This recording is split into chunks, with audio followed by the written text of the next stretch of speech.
Allez, deuxième vidéo, toujours sur Deogo Wiva, c'est une attaque de Mike29,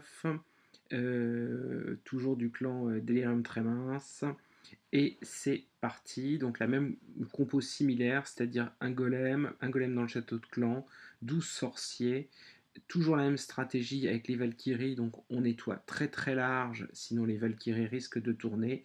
Le roi, la reine au milieu, des casse-briques, jusque-là, que du très très classique.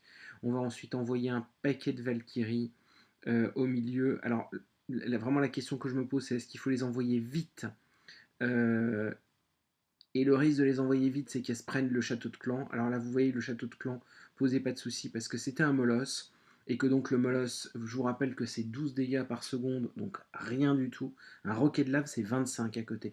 Donc n'essayez pas de tuer le molosse, vous le laissez vivre. Le mieux, l'idéal, ce serait quasiment de laisser vivre. Laissez vivre les molosses, sauvons les molosses.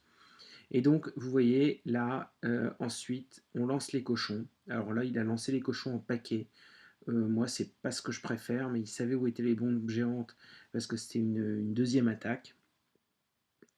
Et vous voyez, donc 14 cochons, 2 soins, on garde 2 soins pour les cochons. Le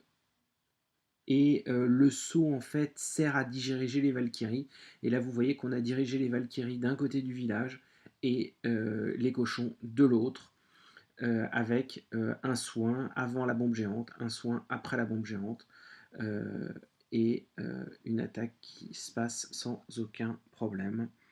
Euh, voilà, très très propre.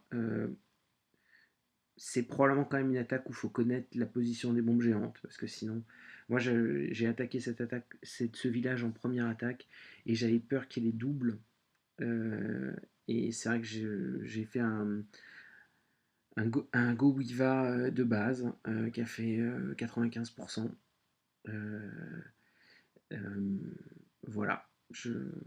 En tout cas, une très très belle attaque de Mike 29. Je vous mets la fin en accéléré.